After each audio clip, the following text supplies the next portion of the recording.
Our next presenter you heard earlier, if you attended the plenary, Pat Higgins. He's with the Eel River Recovery Project. Pat's going to give a presentation here on the Eel River Recovery Project's monitoring of water temperature flow and cyanobacteria. Their project is within a 3,600 square mile watershed. Little tiny place, huh? How about Pat? Thank you.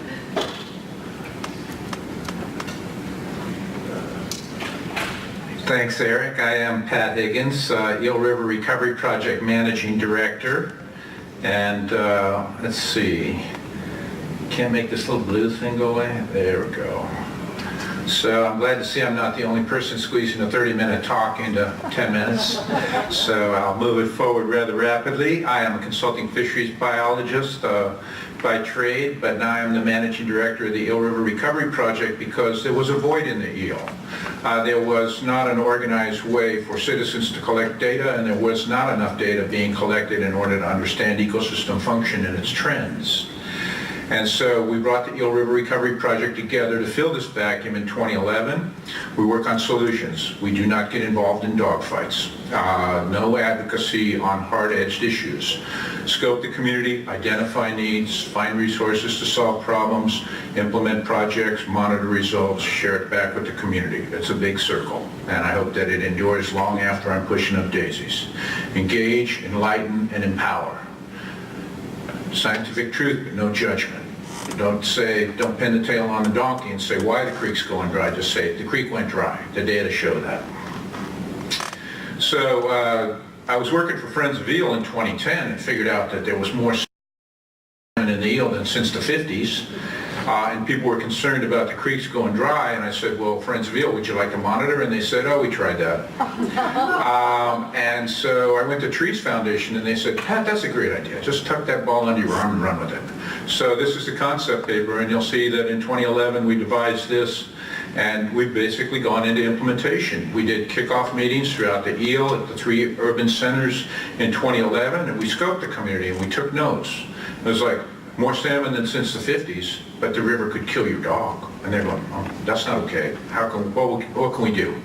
So then we came together in retreat, and people actually said, we want to do some things. And it's like, got to monitor fall Chinook, got to hold public meetings to get consciousness up. What about this toxic algae? So then we took it into an action plan to answer the community's concerns. Is the river drying up? Are salmon and steelhead going extinct or at risk of extinction? Why does the river develop cyanobacteria that could kill your dog? Frame hypotheses, organize and support monitoring, share information, and plug into adaptive management, an invocation that's often used but rarely carried out. And so we do community education, annual water days. Our last one we called Earth, Water, and Fire Day. But we weren't changing behaviors, so we've gone beyond that. But this is kind of the, community support is tremendous from other nonprofits, from businesses that underwrite our activities. Salmon Awareness Festival in Covelo annually in September, October. So we enfold the Native Americans into our movement, and we not just operate in the urban centers, but we operate throughout the watershed. And so we began monitoring fall Chinook, water temperature, and kind of in a very superficial way toxic algae in 2012, which is a good thing because 2012 was the last year when we didn't have serious problems with toxic algae. But what are the questions driving us? Is the eel drying up? Are its tributaries losing flow? And in the realm of, so this is in the realm of water quality and cyanobacteria, and is flow depletion, which causes warming, and nutrient enrichment causing toxic algae? And is it reversible? So 2012, it's kind of like an open party. I say, would you like me to come out? And then I show up in the middle of nowhere and people go, I didn't think you'd ever show up. And they have a lot of time on their hands. In some cases, they're conscious marijuana cultivators. They're also extremely good observers. So as I was able to supply them with science and they were able to supply me with eyewitness 30, 40-year arcs, we were really starting to cook. In 2013, we kept going, and 2013 it dried out. So then we started to see some fairly profound effects on temperature and flow.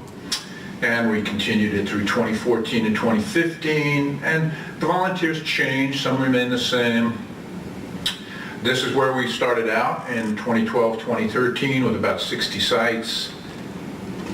Now this is where we're looking in the eel. We're trying to reoccupy about 230 sites annually, and in combination with UC Berkeley last year, we had about 125 sites covered. And then we got data from PG&E, and then we got data from state parks, and what we want to do is do a meta-analysis now. But really, right off the bat, I'm going to get away from the mic for a sec. These are the maximum floating weekly maximum temperatures in the Eel River Basin 1980 to 2015. This is more global than just our data collection.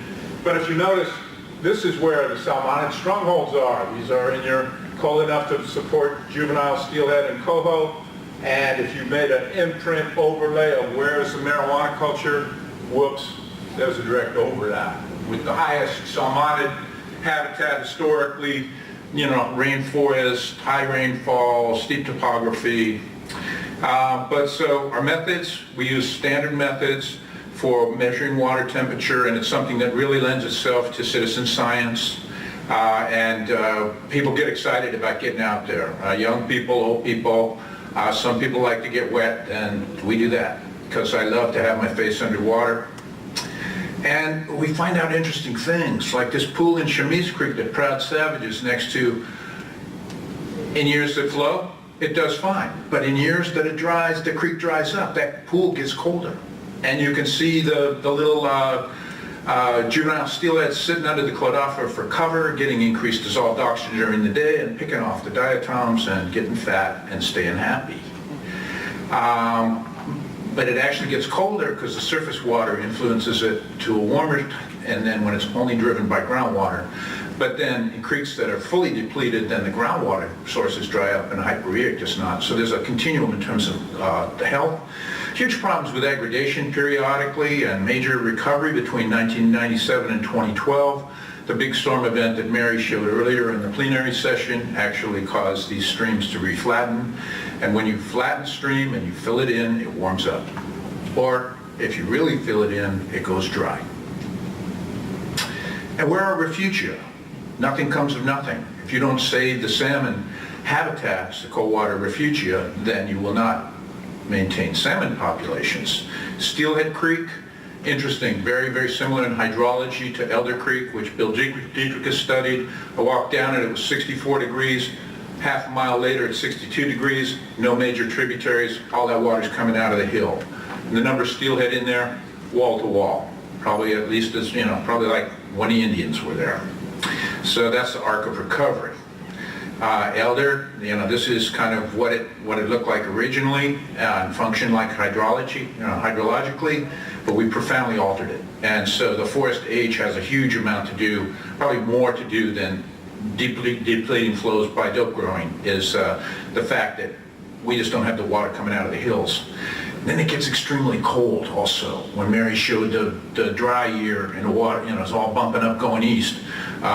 We were basically so cold in the eel that it stalled out spawning for Chinook salmon for about 6 weeks, and so some of the population was lost. And there is a graduate student on the ice in the South Fork eel, about 10 miles from the ocean. So we want to go 365 on water temperature so that we can also detect change. But we're working with the Climate Research Center Forest Project out of Colorado. But, you know, it doesn't take a weatherman to know that there's a wind blowing, and it doesn't take an automated temperature probe to show that a creek goes dry. So we do an awful lot of photo documentation to show where perennial streams no longer flow. This is Tomkai Creek and its tributary rock tree, and there was steelhead in that pool fed by hyporheic, and then there were bird food, and then it was gone. And these are lamprey popping out of the stream bed on 10 Mile Creek. So unfortunately, this is a problem for biodiversity. And where it doesn't go dry, but it almost goes dry, you get the most amazing exotics. And if you check out eelriverrecovery.org, I take videos of these, and well, I'm kind of going, that shouldn't be there. I'm kind of going, but that's really cool. This is Redwood Creek out in the country that was studied by Fish and Game, and these are juvenile salmonids that expired in Redwood Creek. And this guy, Tom Grover, citizen scientist, is standing on a wedge of sediment about 3 or 4 feet deep. If it wasn't coming out of Seeley Creek adjacent, then we'd have a 4-foot deep pool functional for some months. So dirt is the enemy. If you bury your water, you can't drink it, fish can't live in it. It's great lizard habitat, though. And this is Fish Creek, and it's about 6 or 8 feet deep in sediment. It's killing old-growth redwoods. It's in the Avenue of the Giants. And this is the arcs of the stream that went dry, just from where we eyewitnessed it. This is not like went out there with a wholly dedicated funding for this, but we just kind of found this incidentally. But if you shut off major cylinders of the eel like Tom Kai, Outlet, and 10 Mile, you can't expect the main stem to function. And this is what the main stem looks like. It's 40 to 60 feet over grade. I gotta speed it up. And then, you know, on that hillside there, that hillside that Caltrans caused to fail with the highway is no longer producing clean water, cold water in summer. So every time you evacuate a hill slope, you lose water. Location of time-lapse cameras, check it out. Chemise Creek, this is in August. That's in January. This almost took out the camera.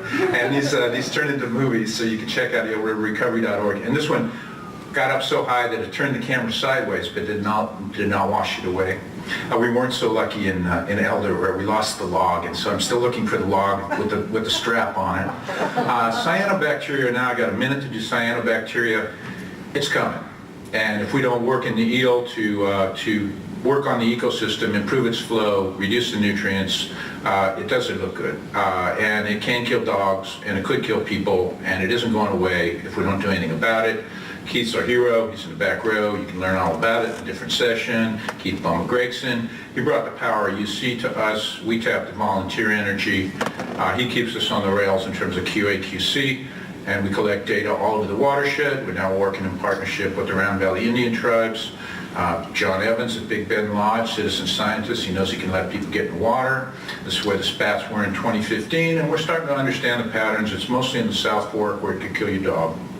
And so, there's also another type besides Anabina, lower right, which is really super dangerous. There's nostoc that's part of that raft. But there's also Formidium, which coats the bottom of the river, is a hazard to health because it's not the same as Anabina, but still a concern. Myers Flats on the South Fork eel. Sparrow Creek is right up above a drinking water supply. We're working with small water districts.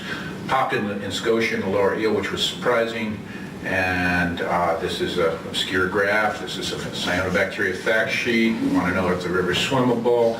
We monitor fall Chinook. This is a digression. Chinook went blind last fall. May have something to do with proliferation of a non-native snail. Stay tuned.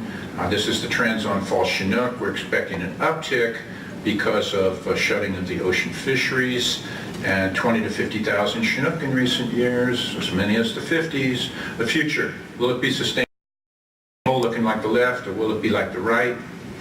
And this is, we're working with cannabis growers in the eel, try and improve their practices. We're throwing everything but the kitchen sink at it, videos, booklets, and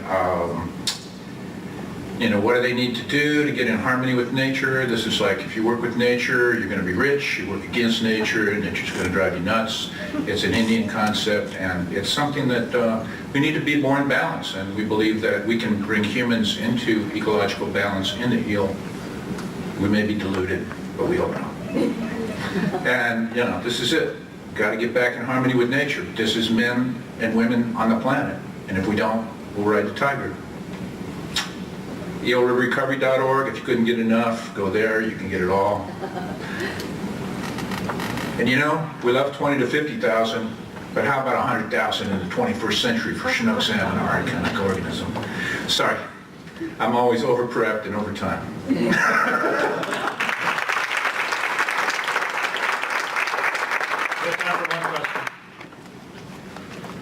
See, when I dump that much data on you, it locks out. Yes? You were talking in the beginning of the management, and you talked a bit briefly at the end. I would just like to hear more on adaptive management in terms of what can you do. Adaptive management, of course, is to take the pulse of the ecosystem, change social behaviors, and then check again to see whether or not you got the appropriate response. And in a 3,600 square mile watershed, the government goes, oh my God, we'll never be able to afford monitoring. And we're doing this strategically, hypothesis-driven, in conjunction with the University of California and with other scientific agencies like the North Coast Regional Water Quality Control Board, and see if the citizens don't plug in. Eric came to our retreat in October 2012, and he says, if you guys don't do this, and you don't collect data, and it isn't bankable, and you don't take it to the stakeholders, and you don't stick them with it and say, this is real, you got to do something, then the eel's going to be just like everywhere else. So we listened to Eric. We're locked on this like a remora, which is a fish that locks on a shark. And so wish us luck. And we're now our own 501c3, so you could send us $1. The eel is your river too.